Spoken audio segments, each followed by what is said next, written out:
Show. Thank you kindly for joining us. It's great to connect with you through the I Love CVille Network, where today we're presented by Skooma Boutique Dispensary.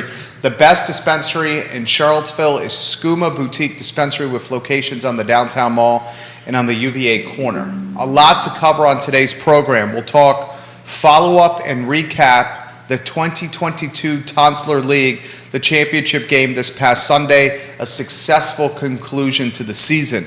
We'll talk Music Resource Center. John Blair, friend of the program, tagged me in a tweet over the weekend, and he said when he was out and about around Charlottesville, he noticed the for sale sign at the Music Resource Center is not there anymore. Put that on my radar. I put it on your radar. The Music Resource Center is the former church right at the front end of the downtown mall, next to the Amtrak bus station. Not the train station where Wild Wing Cafe used to be, but the bus station over there right on West Main going into Ridge. The Music Resource Center, the sign is gone. Has it sold? We will ask ourselves that question on the Monday edition of the program. We'll talk Uva Darden Hotel. I'll give you an update, an official update released by the University of Virginia. This hotel is absolutely massive. Let me give you a sneak peek before we talk this later in the program. It's a 5-story building, the UVA Darden Hotel. It'll feature 199 hotel rooms, 12 suites, hotel suites. Amenities for guests will include morning coffee and tea service, an evening social hour, in-room yoga mats, and on-site fitness center. Perhaps even more importantly is the meeting space, the ballroom, and the event space that accompanies this. The hotel will house approximately 11,500 square feet of meeting spaces and classrooms for educational gatherings. The hotel also boasts 6,000 square feet of ballroom space with the capacity of 425 guests. This is very much needed in this community. I will explain why and offer more insight on the Monday edition of this fine and fair program. Other topics on today's show, including changes on the UVA corner. Boys and girls, Scott Aaronworth sent me this over the weekend. James Watson also sent me this over the weekend. The corner juice laundry has been replaced by Carytown Pipe and Tobacco. Carytown Pipe and Tobacco, while they have a localized name associated with Carytown, Richmond, they have 10 locations, and this is very much a chain. This is yet another indication that the type of businesses that will have success on the UVA corner are chains and big box stores that are cash rich, that have balance sheets that allow them to take the risk of rents that are sky high. When I went to the University of Virginia from 2000 to 2004, the idea of a chain on the UVA corner was unrealistic. You had a little bit of Starbucks action, and you slowly had CVS taking over Plan 9, the record store. Besides that, the stores on the corner were local, they were homegrown, and they epitomized what we loved about this community: mom and pops, businesses owned by our friends and neighbors. Today, you look at the UVA corner, you see Chipotle, you see a tobacco and vape shop with 10 other locations, and you see chains, and more chains. Why is that? Because the rents are as high as they come in the city of Charlottesville. More on that in moments on today's program. Today, I will also give you an insight or a reflection on the UVA football schedule. We're getting very close to training camp. We're getting very close to kickoff. My wife and I were talking yesterday about the games we wanted to attend with our son. That got me very excited. The first game kicks off Saturday, September 3rd. We are, ladies and gentlemen, 19 days removed from kickoff against the Richmond Spiders at Scott Stadium. We'll take a look at the football schedule. We'll not only look at the football schedule by asking this question: how well will the Wahoos do? We'll also ask this question: how will this football schedule positively impact the Charlottesville and Central Virginia economies? That topic on today's show. And then we'll give you a couple other items out of the notebook, including CarLotz planning a merger. CarLotz, it's no secret, their stock and their company in absolute turmoil. There's a CarLotz on Pantops. Ned Galloway, Albemarle County Board of Supervisor, is the general manager of CarLotz on Pantops. CarLotz days as a standalone public company appear to be numbered.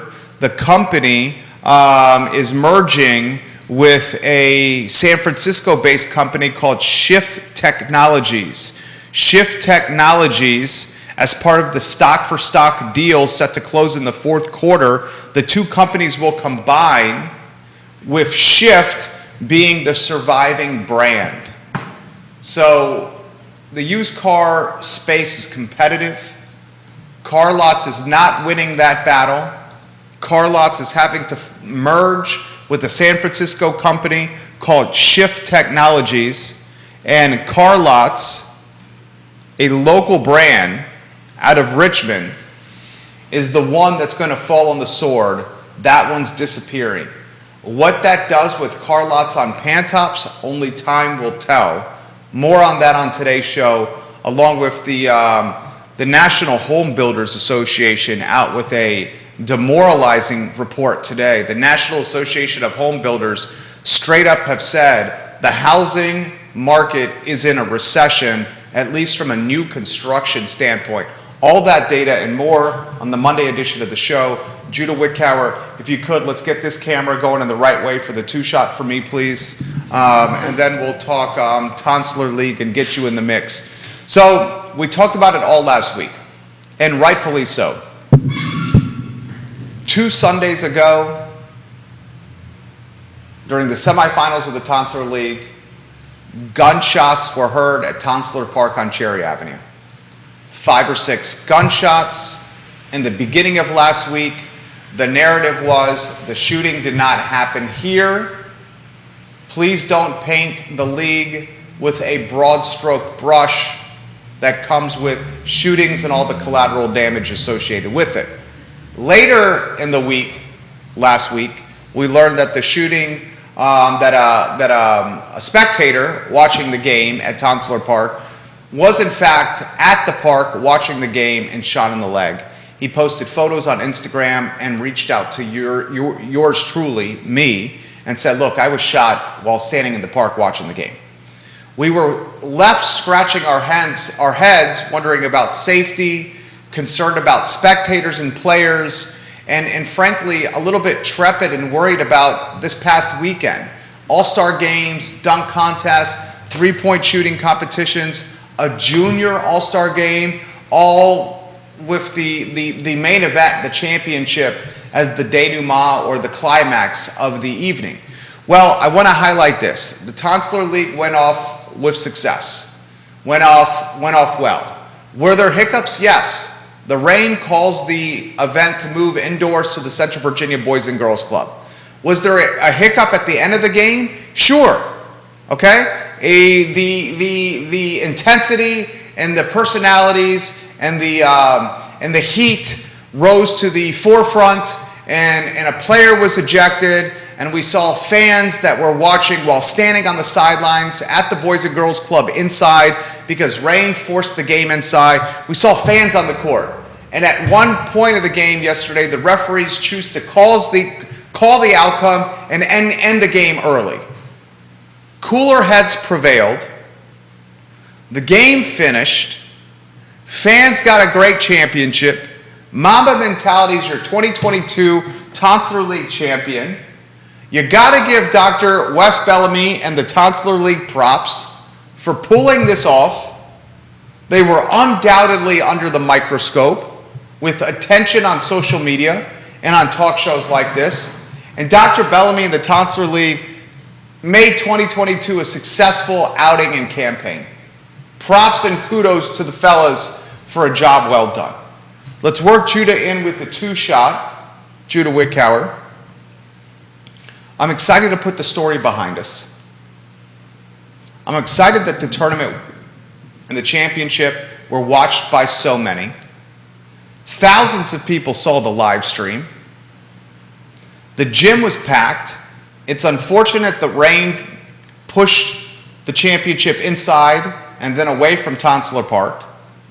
Yeah. I don't think the player ejection and fans in unruly fashion rushing the court soured the outing in any way. Certainly not. If anything, I saw a palpable buzz in the basketball arena, in the gymnasium, and I saw a job well done by the owners of the league. Yeah. I think you'd be hard put to ask for a better end to the season. Right. Okay? Hard put to ask for a better end to the season, especially after 2 Sundays ago. Exactly. Okay? We put this story to bed.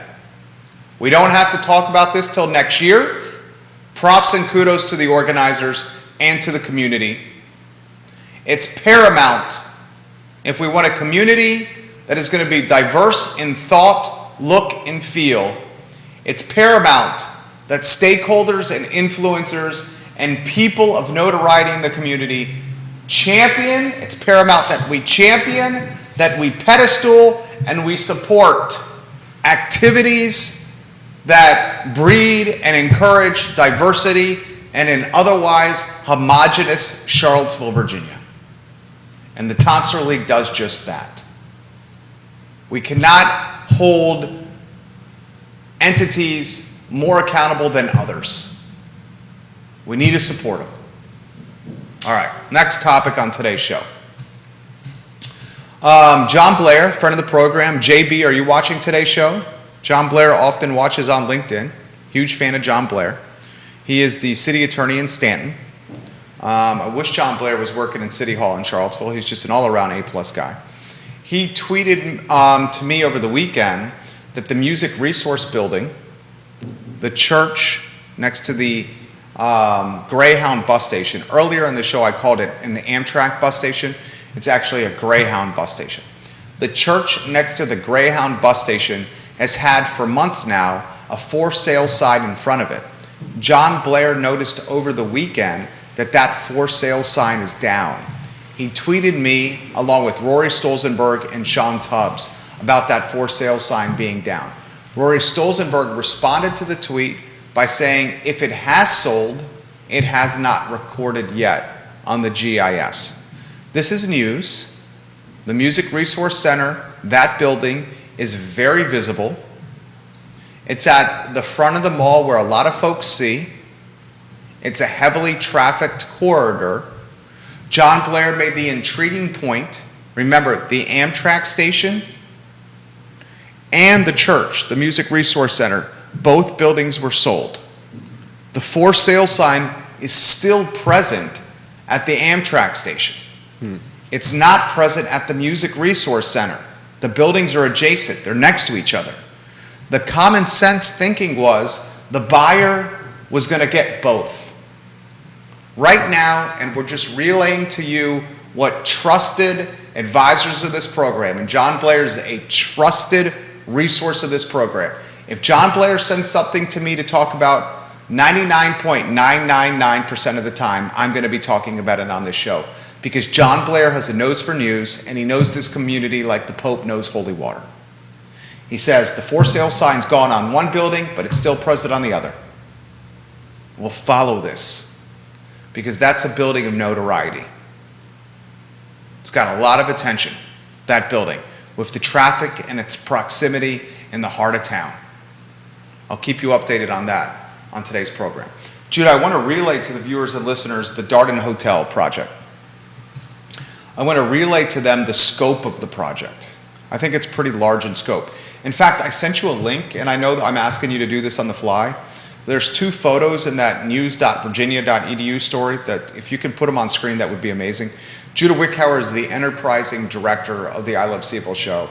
And both of us, frankly, are having to do many, many things on the fly during a talk show like this.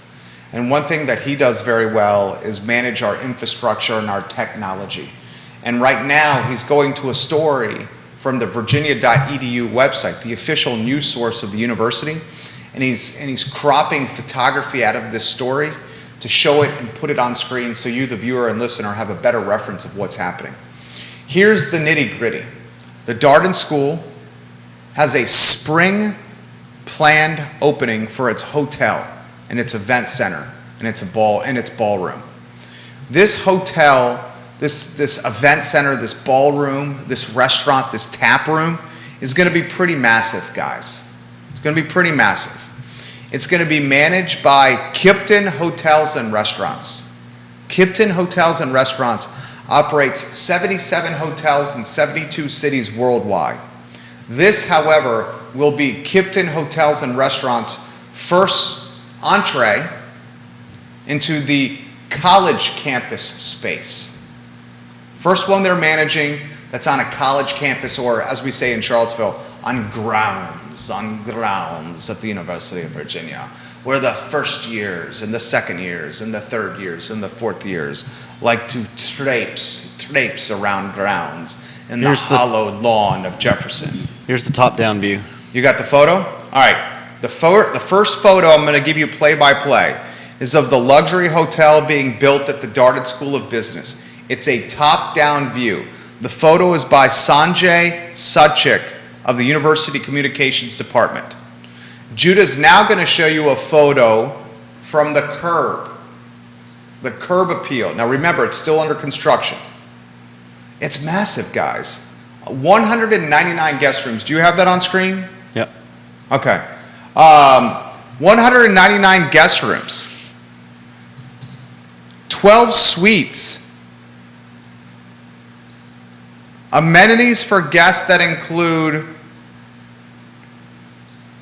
coffee and tea and an evening social hour, in-room yoga mats, an on-site fitness center, complimentary bicycles, a pet-friendly policy. I mean, this hotel has 11,500 square feet of meeting space. It has classrooms for educational gatherings. Don't forget the tap room. I can't wait. It has a restaurant and tap room in it. Not to mention a 5-acre botanical garden. A 5-acre botanical garden with a stream running through it. With a bubbling brook. It'll connect to Ravenna Trail. With a gurgling, bubbling brook. It sounds pretty amazing. You put your ear close enough to the gurgling, bubbling brook, and it may say, "Judah, Judah, Judah." Sure. I mean, this is pretty spectacular, right? Yeah, it sounds pretty amazing. It has the ballroom has a capacity to seat 425 people. Yeah.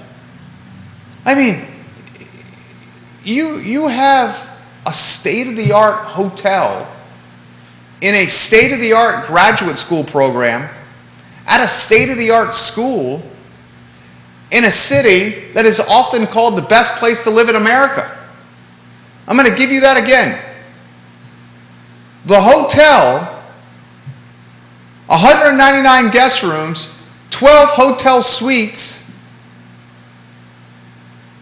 an 11,500 square foot meeting space, an event space with classrooms, a 6,000 square foot ballroom, a world-class hotel on a world-class graduate school in a world-class university in a world-class city. Woof. That's pretty damn good. Yeah. That's pretty damn good. If you know anything about the hotel business in this market, you know we're under-hoteled. We are under-hoteled.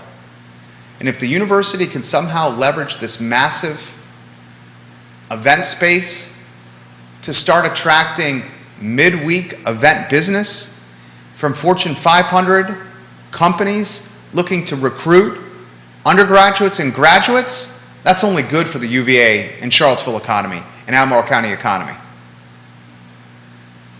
If the University of Virginia can use this new hotel and event space to get major recruiters to spend their dollars Monday, Tuesday, Wednesday, and Thursday in Charlottesville and Albemarle County, Central Virginia will benefit tremendously.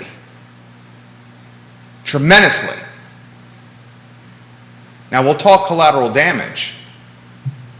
Collateral damage is, this isn't going to make the area more affordable. Collateral damage is, you got even more attention on Charlottesville from Fortune 500, Fortune 400, 300, 200, 100, and Fortune 50 companies.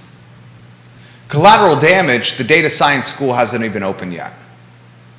In about a 1-year period of time, you're going to have the hotel and the data science school in full swing in Charlottesville. And ladies and gentlemen, boys and girls, viewers and listeners of this program,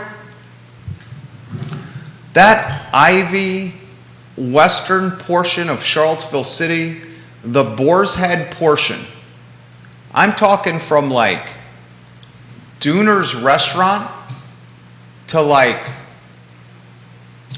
Foods of All Nations, Dooner's Restaurant, Foods of All Nations, Moe's Barbecue, the Ivy Square Shopping Center, the Data Science School, this Darden Hotel project, that little corridor, that little area is freaking booming, man. It's on fire. And if you drive down that little area as much as I do, you'll see the University of Virginia is connecting grounds to the Boar's Head Resort with a sidewalk. The Boar's Head Resort is owned by the University of Virginia. It's arguably their trophy property, their Boar's Head Resort. It's exquisite, it's palatial, it's gorgeous, it's beautiful. It's a 5-star resort with a world-class squash center, a world-class tennis facility, and a boatload of things to do for alumni, for fans, for parents, and for wealthy donors. A sidewalk is being created connecting that trophy property to grounds proper at the University of Virginia. And everything along that Ivy Road corridor, everything along that Boar's Head, Ivy Square Shopping Center, Foods of All Nations, Moe's Barbecue, Darden corridor, you got Centera opening a headquarters over there, Bobby Chabra opened a headquarters over there. I mean, you got UVA competing with Centera side by side by side. Literally, they're side by side. That whole corridor, forget about it. Gangbusters. Gangbusters. I've said it once, I'll say it again. Is that Ivy corridor becoming a lawn 2.0? An academic village 2.0? Seriously. Is that corridor between Foods of All Nations, Moe's Barbecue, and Boar's Head becoming the academic village 2.0? Because the university sure is putting millions, if not billions of dollars down that road. I'll call it billions with confidence and conviction. All right, let's go to the next topic. I wasn't sure what to make of this. The Heather Heyer Foundation, J-Dubs? Susan Bro's Heather Heyer's mom, right? Yep. Heather Heyer murdered August 12, 2017 by James Fields, who drove from Ohio essentially to spend the rest of his life behind bars. Yep. The Heather Heyer Foundation is no longer accepting donations. Susan Bro said the donations have slowed. The money they were collecting through the Heather Heyer Foundation was using to fund higher education scholarships for Albemarle County and Fluvanna County students. The board of directors of the Heather Heyer Foundation are no longer accepting donations. They said that interest in the financial support is come to a creep, almost non-existent. And now, essentially, the foundation is dissolving. Yeah. I mean, it makes sense if they're not getting any attention. I mean, look, Susan Bro lost her daughter. She was murdered. Choose my words carefully here.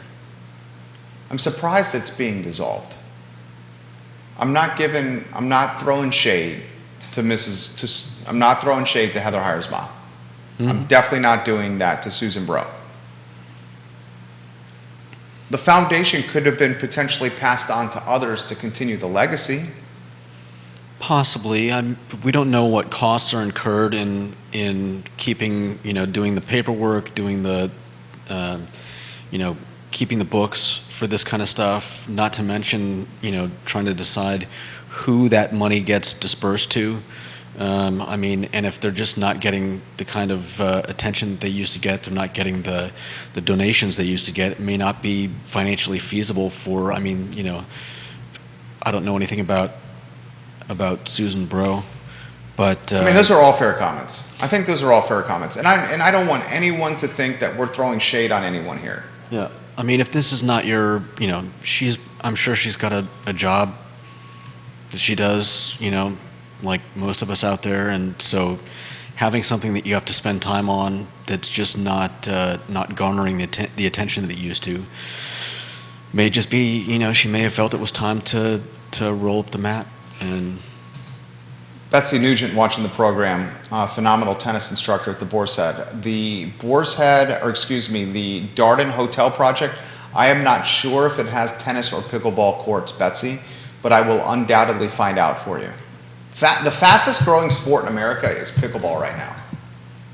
It is a fantastic sport to play. A fantastic sport to play. If you had not had a chance to play pickleball with family or friends, you're missing a great time. And you don't even need to have great racket skills to play this sport. Yes, you will be rewarded if you have racket skills, hand-eye coordination, quickness, and athleticism, and have played doubles in any capacity. But it's the type of sport that can be picked up quickly. And because it's a sport that can be picked up quickly, there's not a lot of court to cover, the ball doesn't move that fast, you have a partner that can help you cover court. Because of all these factors, this sport is freaking booming. It is booming. And it's undoubtedly booming in Charlottesville. Great question, Betsy. In regards to the Heather Heyer Foundation, that's the news. It's dissolved. I'm not throwing shade. I just found it curious that the foundation has been dissolved. That's it. All right, let's go to the UVA Corner story. I'm demoralized by this, Judah. I know, first off, you and I are loyal to Skooma Boutique and Dispensary. They're a client of this, of our advertising agency, V&V Brands, one of the presenting sponsors of this show. We know the owners. Yeah, great people. Great people. As local gets. Yeah. Skooma's got a location on Elliowood Avenue and one on the downtown mall next to Rapture. Phenomenal spot. The news for this particular portion of the show is Carytown Pipe and Tobacco is heading to the UVA Corner. Interestingly, Scott Aaronworth sent me this news, so did James Watson over the weekend. I love both those guys, King of Orbit and King of Virginia Beach. Carytown Pipe and Tobacco has 10 locations. I would say 10 is a chain. Yeah, I think that fits as a chain. Probably you'd call it a local chain, but it's still a chain. It's chain, right? Mm-hmm. When do you think you go to chain status? How many locations do you have to go to chain status? 10 sounds good. You think it's 10? Is it 5? What quantifies a chain, viewers and listeners? How many locations quantifies a chain? I think geographic location also is a factor. If there are 10 small stores around Charlottesville, sure, you could call it a chain, but if they've got stores as far as Richmond and other areas in Virginia or even outside of the state, that definitely is I would make it a larger qualifier for that company being a chain. Does Boto's count as a chain? Viewers and listeners, does Boto's Bagels count as a chain? They have 3 locations. I say no. I'd say no as well. Okay, the reason I say Boto's does not count as a chain is because the 3 locations are in one area. Yeah. That's why I'm not calling it a chain. Could you call Wilson Ritchie's portfolio of restaurants, Wilson, the Whiskey Jar, the Bebedero, Wilson owns Duners. I should see what 10 Course Hospitality owns. I would not call what Wilson has a chain because they're different brands. Yeah, I wouldn't It's call not it a chain one either. brand. The concept of a chain is one concept Yeah. rolled out, automated, and scaled and repeated. Yeah, like That's chain, right? Wawa stations and Because Wilson Ritchie owns McDonald's. Cafe Frank, Revolutionary Soup, the Milkman's Bar, the Whiskey Jar, the Bebedero, South and Central, the Wine Guild, and Dooners. But those aren't all one brand. That's not a chain. Yeah, I wouldn't say they count as a chain either. I'm not going to call Boto's a chain. All in Charlottesville. I'd say Boto's is closer to a chain than Wilson Ritchie's portfolio. 100%. I agree 1,000% with you. What is the smallest version of a chain? The smallest aspect of something that you would qualify or quantify as a chain.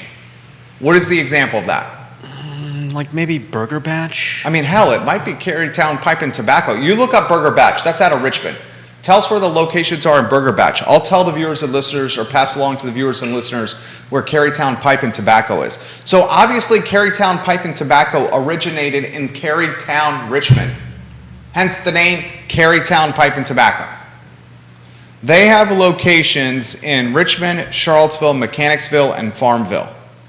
The news today is Carytown will replace the Juice Laundry on the corner. The unfortunate aspect of this is the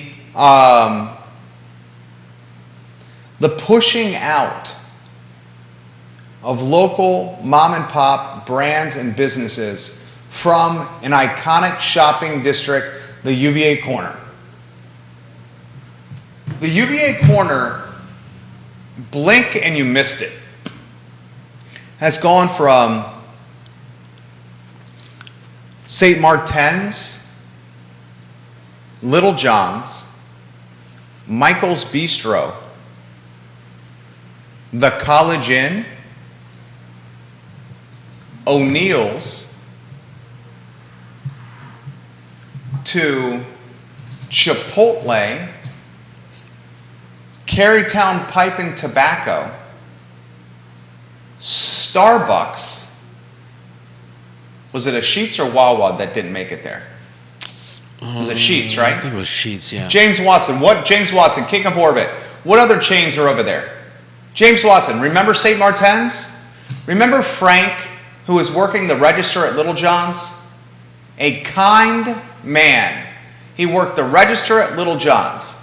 Many times after I closed the bar down as a student at the University of Virginia, I'd go into Little John's for a ranch hand, a 5 easy pieces, a Samson sub, a wild turkey on white. So I'd get some absorbers in my belly before I passed out in old dorms or at the fraternity house. I swear to God, obviously you guys watch the show. You know I did this. You may say he's still doing this now. Anyway, long story short, I'd go into Little John's. I'd get a sub after closing the bars down. Frank was working the cash register. Do you guys remember Frank? He'd throw the change to you. He'd toss the change in the air from one hand to the other hand and give it to you. Frank used to belly up to St. Martin's. Remember that bar where if you were a regular, you'd have a mug with your name engraved on it hanging behind the bar. And then occasionally boisterous and full of energy and ADHD Jerry used to go in. This is 20-year-old Jerry, fake ID Jerry. You think I'm high energy now. Imagine me 20 years ago. Okay? I used to go in there, I see Frank bellied up to the bar, drinking out of his silver mug at St. Martin's. And I'd go and just shoot the you-know-what with him. And just talk about Charlottesville with him. You could go into St. Martin's in 2003, 2004, 2005, 2006, and you would see OG Charlottesville. Old school Charlottesville in there. You'd see working class Charlottesville mingling and drinking and assimilating with white collar Charlottesville. You'd see Frank the cashier who would flip quarters to you at Little John's when you were buying a sub after closing the bars down. You'd see him shooting the you-know-what with UVA professors and UVA doctors. That right there is big time. So a lot we're going to cover on the show today. We have now a university corner that went from St. Martin's and Little John's and Arch's Yogurt, frozen yogurt, and the College Inn and the Greenskeeper and the Baja Bean. Thank you, James Watson. I used to do karaoke at Baja Bean. Do you remember when Stacy was working the bar at Baja Bean? My friend Shane Reed, fraternity brother of mine, outkicked his coverage and married Stacy. They started dating while he was a student at the University of Virginia and she was a bartender at Baja. I watched that romance happen firsthand. Two great people, now have 3 handsome boys. They recently moved to Florida. Stacy was the general manager at Baja Bean on the UVA corner, and she would legitimately sing karaoke while making drinks at Baja Bean. She'd be making your margaritas and serving you draft beer while singing beautiful karaoke with the voice of a songbird. That's the kind of cool stuff that's missing from Charlottesville's UVA corner. You used to go to the UVA corner and go into Greenskeeper. One of the first places I ever went with the fake ID in the UVA corner was the Greenskeeper. You know why? Because they didn't even check my fake ID. I didn't even have to bust it out. And I'd go into the Greenskeeper as a first year at the University of Virginia, and I'd play foosball, and I'd shoot pool on their bar tables, and I'd hang out with this short guy that would have to drive to Louisa every night. His name was George. And George and Teresa owned the Greenskeeper.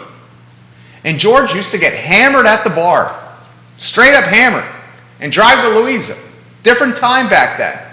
But those were the times when you could belly up to a bar in the corner and straight up sit next to the owner of the business and get shellacked with them. Now you look at the University of Virginia corner, St. Martin's gone. Little John's, who would have ever thought an icon like Little John's was going to go out of business in the UVA corner in Charlottesville? Gone. Michael's Bistro? Gone. Arch's Frozen Yogurt? Gone. The College Inn? I still have their phone number burned in my subconscious. 977-2710, the College Inn. Chicken parm subs, meatball subs, you name it. It kept UVA students alive for decades. The College Inn, gone. Greenskeeper, gone. Baja Bean, gone. There now, Chipotle. There now, CVS. There now, the 11th unit of Carytown Pipe and Tobacco. There now, what used to be a Sheetz. The point of the conversation, the rents are so expensive on the UVA corner that only big box brands with cash-rich balance sheets can afford the leases. I want to ask this question. Here's the question I want to ask. Are we on a one-shot with me? We are? Yeah. Okay, thank you. I went to UVA, right, Judah? I believe you did. Okay, let's go back to a two-shot here. Okay. I went to UVA. Mm-hmm. I fell in love with Charlottesville, like halfway through my first semester of my first year. Yeah. I knew halfway through the first semester of my first year that this was going to be my home for the rest of my life. I knew it. The 4 years people have in college are this like rite of passage into adulthood, where we get pushed out of the proverbial nest, mm-hmm. and we're on our own for the first time as young adults. Yeah. And in this rite of passage, our eyes are wide open, and we have some freedom, and we have a little bit of disposable income. Granted, it's often mom or dad's money, or if you were me, you were working at Ruby Tuesdays to pay your way through school. And you fall in love with it. It's not unique to Charlottesville. It's probably a similar turn of events or sense of belonging. Yeah, at any school. Yeah. Right? Part of that rite of passage where people fall in love with Charlottesville and choose to end up staying here is the UVA corner. And when I was there... Maybe that should be changed to was. That's what I'm saying. That's the point. Here's that point I'm making here. When I was in school, I fell in love with Charlottesville in part because of the UVA corner. The Little Johns, the Baja Beans, the Greenskeepers, the St. Martins, the Orbits, the Coops, the O'Neills. Yeah. The College Inns. The fact that you weren't going to get coffee at a Starbucks and that I could get back home. and have lunch at a chain and At a Chipotle. this at a chain and that at a chain and everything else at a chain. There's my point. Yeah. Here's the question I have for you.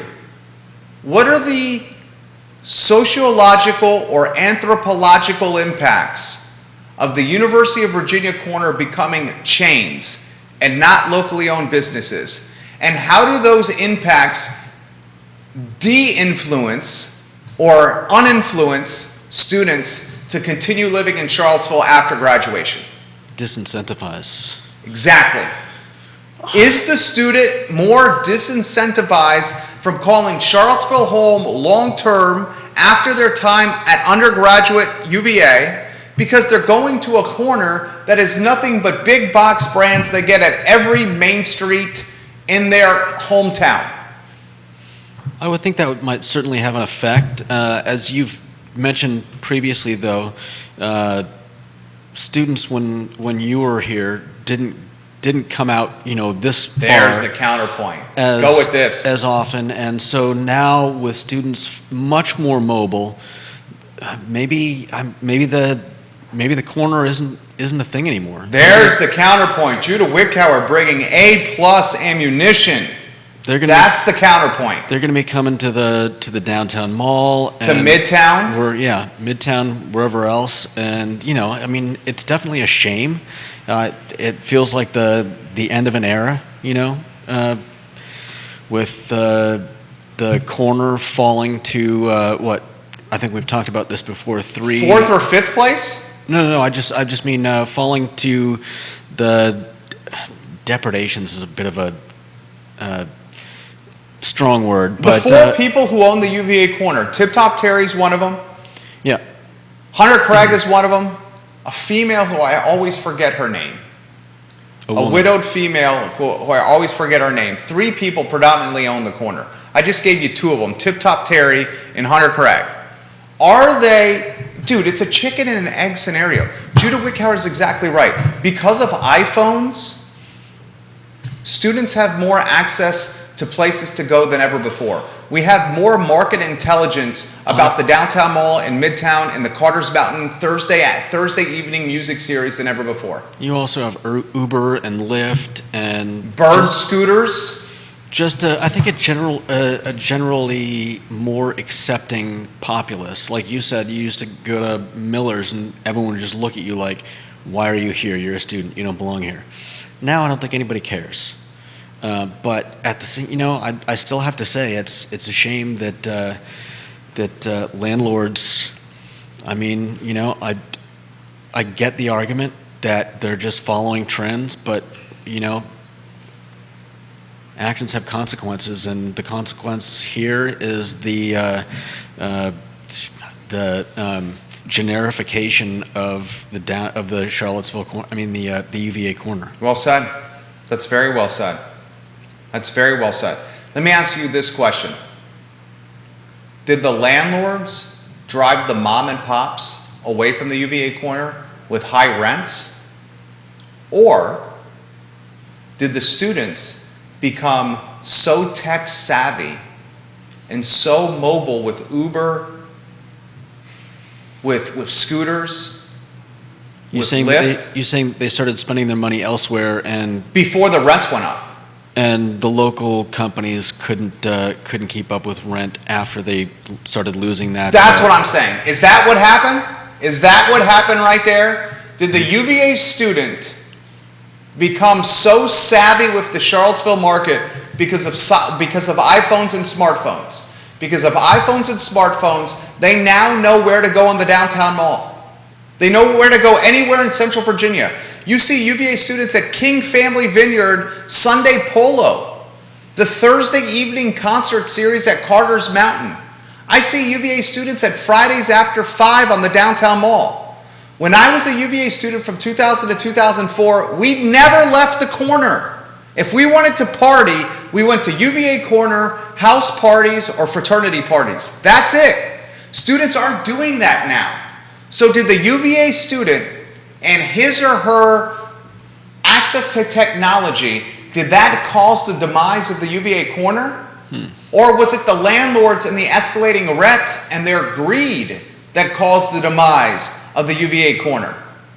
Could the local business not survive on the UVA corner because the student was going downtown because they have access with iPhones to Uber and menus online? Or was it the obscene rents that drove the mom and pops out of the market and out of the UVA corner? That is a legit question. Could be both. It could be both at the same time.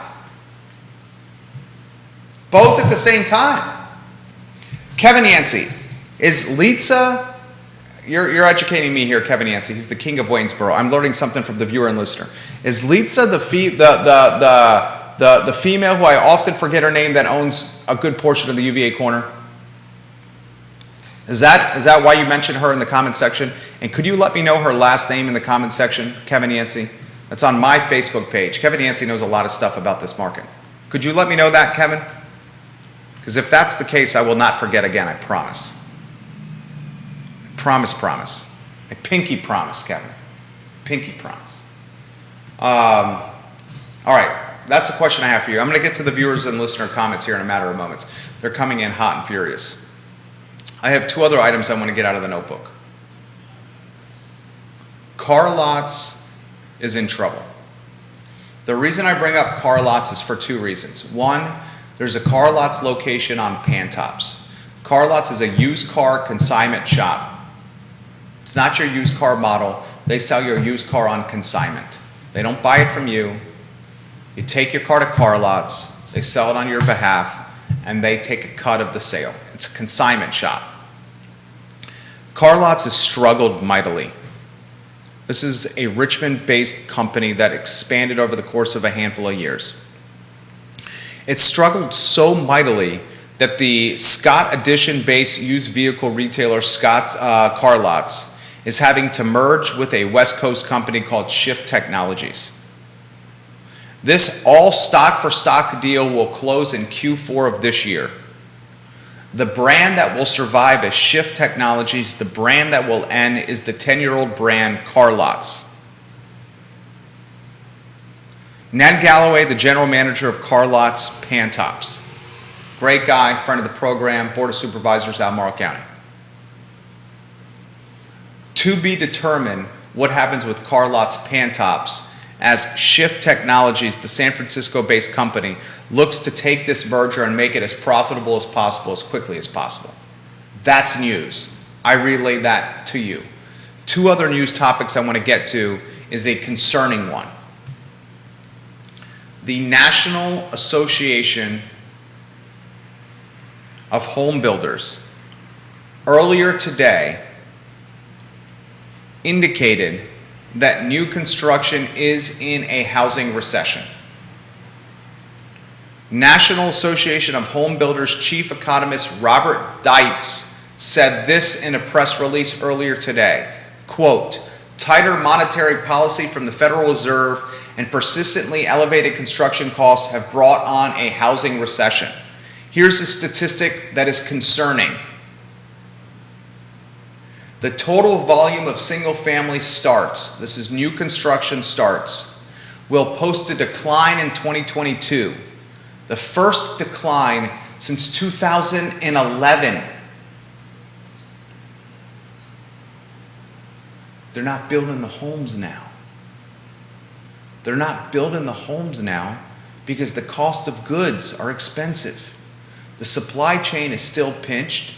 They can't get any labor on the job site. And the interest rates have made new construction even more expensive. New homes aren't being built. The first time since 2011 that single-family new construction starts will decline year over year. That's cause for concern. We are under-inventoried nationally. We are under-inventoried locally. Now, we see new construction is slowed. That makes existing construction more expensive because it's limiting the supply and the demand is still there. Viewer and listener comments in a matter of moments. Before we do, I want to get your take on the the job switchers. Did you see that story? I didn't get a chance to read it. Let me see. 26% of job switchers who quit during the Great Resignation, 26% of them regret making the move. 26% of them say the grass was not always greener, we should not have made the move. I don't think you'd link that story. Some employees who quit their jobs during the Great Resignation now regret making the move. 26%. Thank you, Kevin Yancey. Thank you. The grass is not always greener. The leverage has undoubtedly shifted to the employer after 2 years of being in the hands of the employee. And as everything has gotten more expensive, the folks that were choosing not to work are sprinting back to the job force, to the workforce. Some predicted this would happen, including your approachable, affable, and likable host. Eventually, as they say, is it the jig is up? Yeah. The jig is up. The gig is up. Is it gig or jig? Gig is music. Yeah. Is it gig or jig? The jig is up or the gig is up? The jig is up. The jig is up. What exactly is a jig? Let's see. What is do a we jig? have here? J-I-G? Is it J-I-G? The jig is up. What is the definition of a jig? Comes from the Irish and Scottish form of dancing known as the jig. Okay, so the jig is up, meaning the dance is over. Eventually, the Great Resignation dance is over. And it's now the end of the high school prom. And some of the folks that are going to the prom are going home with their dates with the hopes of potentially getting lucky, while the rest are heading home to a long night of loneliness and reflection. Okay. You don't like that? That came to me on the fly. Not sure I follow that. I don't know where I was going either. What I was doing, and I'm like, am I making sexual reference here? What is happening? I wasn't sure where I was going. 26% are sprinting back to their old employers, and they regret the move they made. Yeah.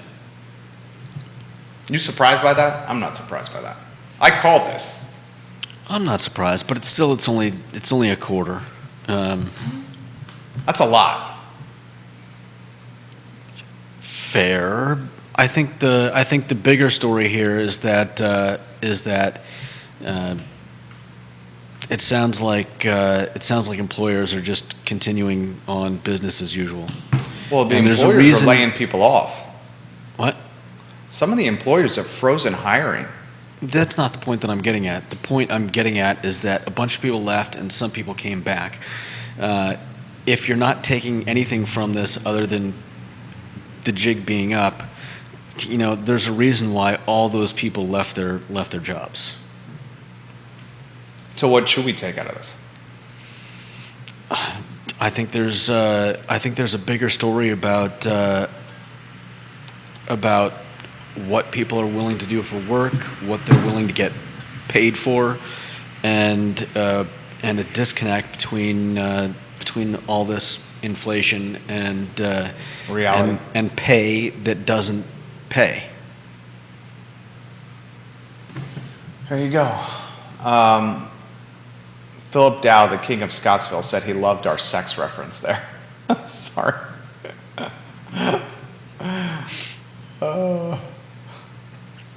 Sorry. Man. I think the worst, unfortunately, is yet to come. And while there are signs that inflation is peaking, we have another data point out today that indicates inflation is peaking. U.S. freight rates, we're talking trucking. Did you read that?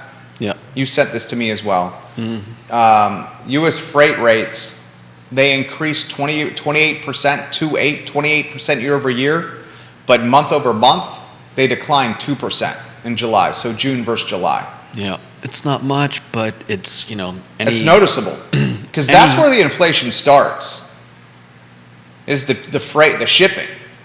Because they're passing on the escalating cost of freight and shipping to wherever they're freighting and shipping stuff to. And wherever they freight and ship stuff to, where it's Walmart or Target or whatever, is passing that on to the customer.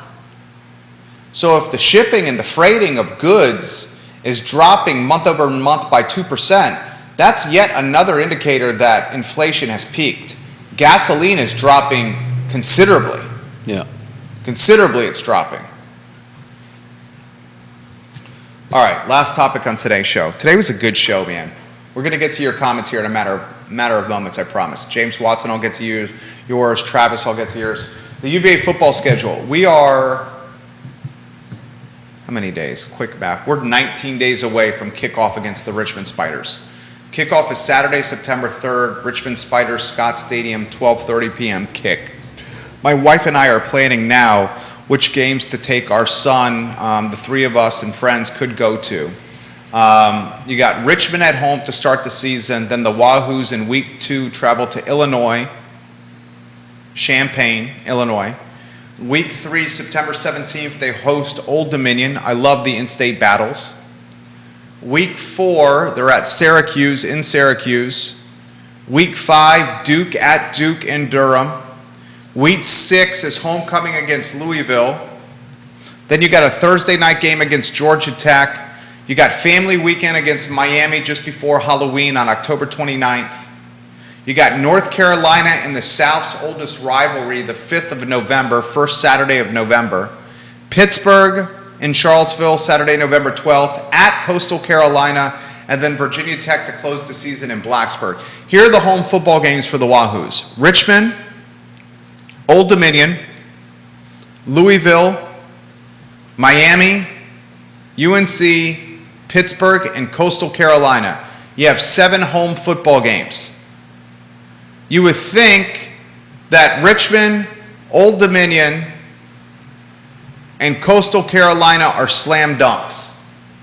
You would think. Crazier things have happened.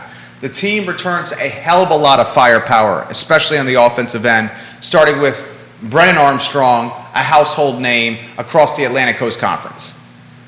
With 7 home football games, you have 7 incredibly positive, impactful weekends for the Charlottesville and Central Virginia economies. Remember, graduation weekend, the most impactful. Students returning to school, the second most impactful weekend.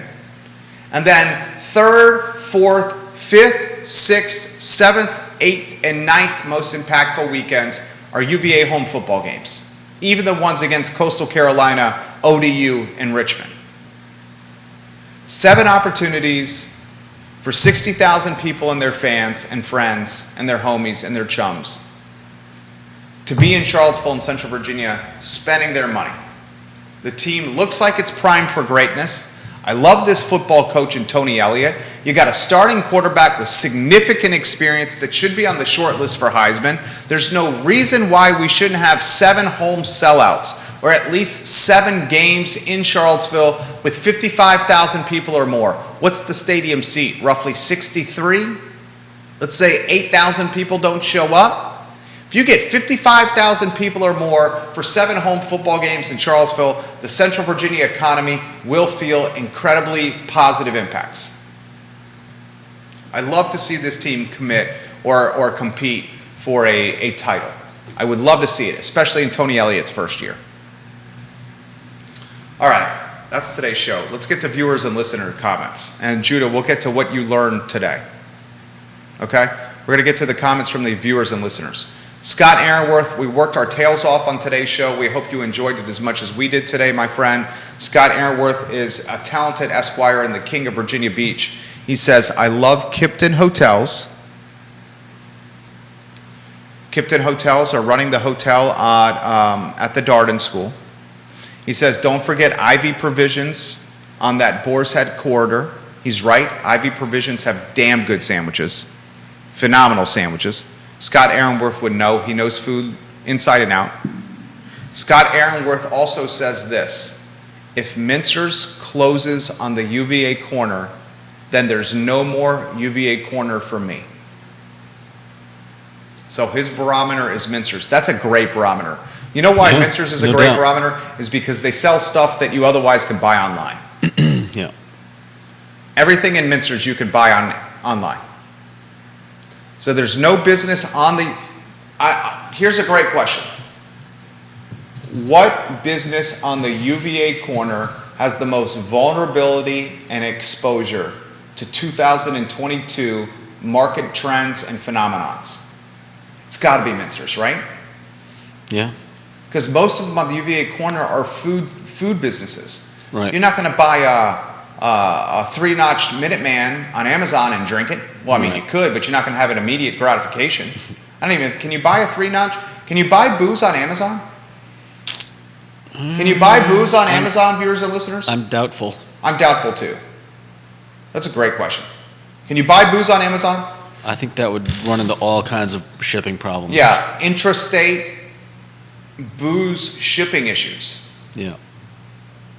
What business on the UVA corner has the most headwinds or is most vulnerable or susceptible to macro trends or phenomena? It's got to be Mincer's. Yeah, no doubt.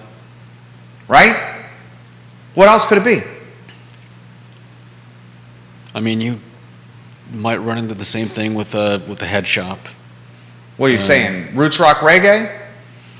Or you buy your bongs? Yeah, that kind of thing. And your bubblers? I mean, that's the kind of thing that you can get online. And your one-hitters? And your bowls? Yeah. All your that sidecars? Your papers? Yeah.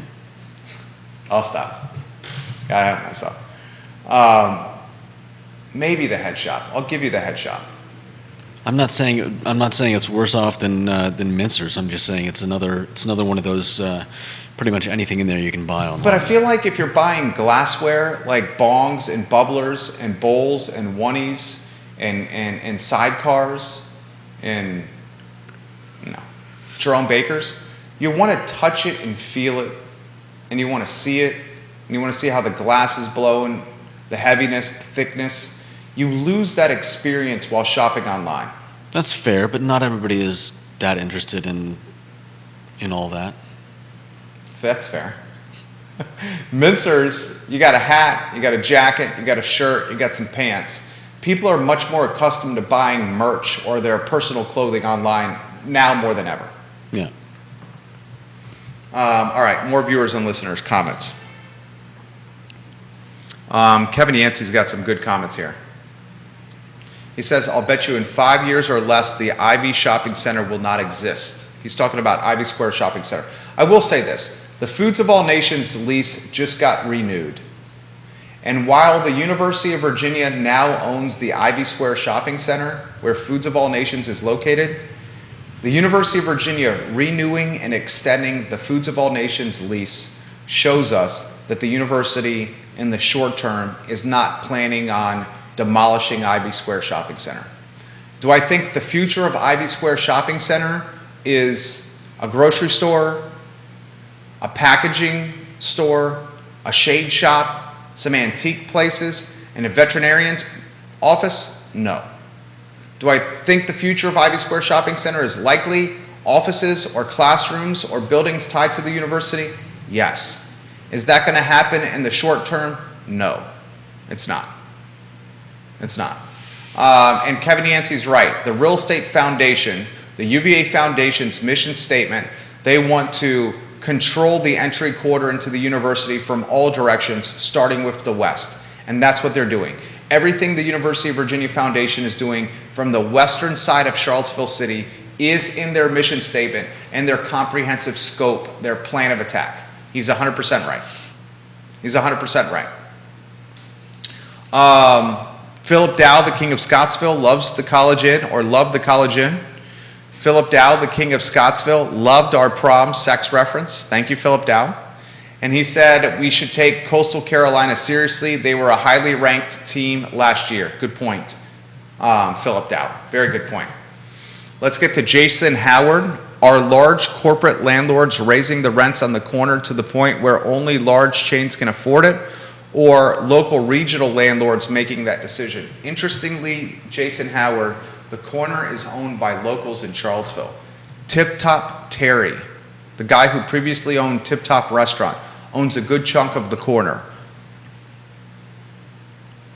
Hunter Craig owns a good chunk of the corner, and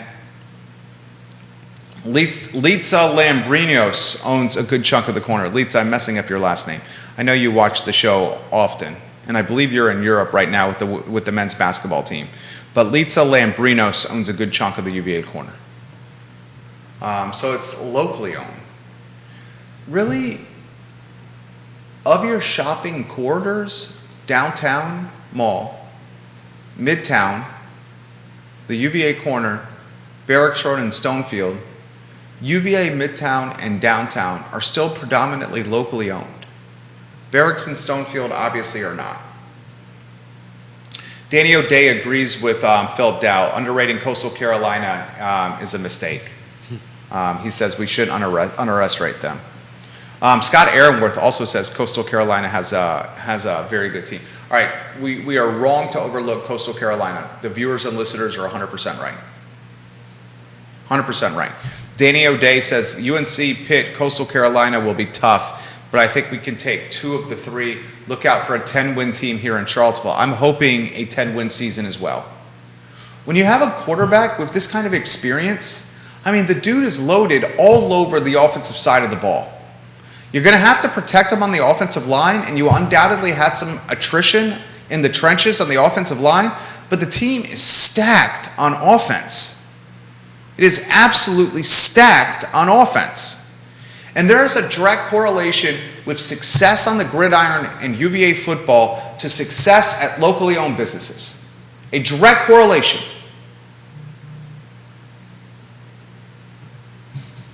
Thank you, Scott Aaronworth. Thank you very much, my friend. I appreciate you. The Binger and one-hitter chatter has got some people laughing. I'm not surprised. Over there, Judah. Remember the time we rattled off synonyms for a weed on this talk show? Where we went back and forth and we rattled off synonyms for that? I had forgotten that. Let's go to Travis Hackworth. Travis Hackworth and Danville. I think it's interesting the scale, scope of Darden Hotel project and the timing. The Richmond Casino project failed, and now Darden is within the regional pool of Caesars, Virginia. While Darden isn't a casino project, the quality and scale will make it a direct competitor to the Virginia customer base for events and conferences. I just wonder what that ultimately looks like. Granted, the larger part of Caesars' Virginia customer base will come from North Carolina, but the failure of Richmond's efforts opened up the middle of Virginia's conference customer base. He's right. Here's a question for you. Central Virginia. Where's the conference center in Central Virginia? There isn't one. Why isn't there one? You have one of the most prestigious universities in the world, the University of Virginia, and you don't have a conference center to poach the activity around the prestigious university. Makes no sense. I don't understand it.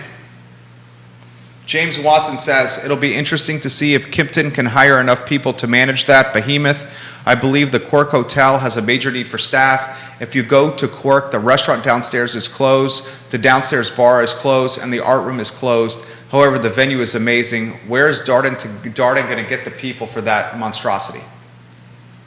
He also says it's a great idea for Darden, don't get me wrong, but they are likely to struggle with staff unless they can pay hospitality $65,000 to $110,000. There's no way they're going to pay those people $65,000 to $110,000. We're talking about UVA, right? Yeah, exactly. He's right. So where's the staff going to come from to keep this place up and running? UVA is notoriously, how would you characterize how they pay? Meager, below market. Sure, yeah. Fighting the $15 living wage for years. Penny pinching. Yeah. Oh, man. James says, Charlottesville can be a tough area to pick up 40 to 100 people, staff out of nowhere. Those jobs pay peanuts compared to cost of living in the area. That's a great point. Yeah. That is a great point. Jamie Turner, the king of Gordonsville, watching the program, repping the pep and Culpeper. I spent the weekend in Charlottesville with a friend and had South and Central and Brookville biscuit and a Brookville biscuit brunch. Phenomenal eats. It was very cool to try some of the brands I hear about on this show. Thank you, Jerry and Judah. Jamie Turner. Kevin Higgins says, Coach Elliott will bring UVA football to the next level given his life story. You either have what he has or you don't. I put him in Tony Bennett's level. I think the Darden School is about to be the closest thing to a conference center in the area. 2 great comments by Kevin Higgins. Excellent work from the king of Greenwood, Kevin Higgins himself. Judah, what did you learn today? Let's see. Oh, I learned that 16 states are issuing additional stimulus checks. Virginia, 16 states are putting out more stimulus checks? We Virginia- didn't learn our lesson? Virginia's one of them. Stop it. It's a pittance, but What's the criteria for the stimulus checks? residents of VA who had a tax liability last year are eligible to receive up to $500 as part of the state's one-time tax rebate program. Oh, okay. But $500 it's bucks. $250 for individual filers, $500 for joint Families. filers. Did we And- learn about giving free money to people? And the impact that's going to have? I mean, it's a Does America not It's a learn t- from the past? It's a tightrope. It's a tightrope balancing act between, between letting people go broke and hungry, and doing something to help. I mean, it's not an easy decision to make, but with all the crazy stuff going on, it's something that a lot of states have to take into account. Let's learn from the past. Did the free money help? Are we in this position of inflation because we gave everyone thousands of dollars for free? That's part of it, but that's not all of it. I mean, it's a big part of it. I mean, I know it's only an aspect of it, but it's a big part of it. Yeah. Made all the markets frothy. Then the money went away and the markets went down. Imagine that. It gave thousands of dollars to a lot of people who didn't even need it. Yeah, and they misallocated a lot of it as well. Los Angeles Lakers got money. Yeah. Nuts. Nuts. Oh, you did a hell of a job today. Johnny Ornalis, que pasa, chico? Welcome to the program. We love you, J.O. All right, I think we worked hard for you today, man. Look at that. That's an hour and 15-minute show straight with no breaks. No one does that in media here.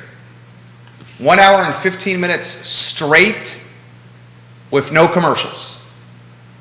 No one does that in media.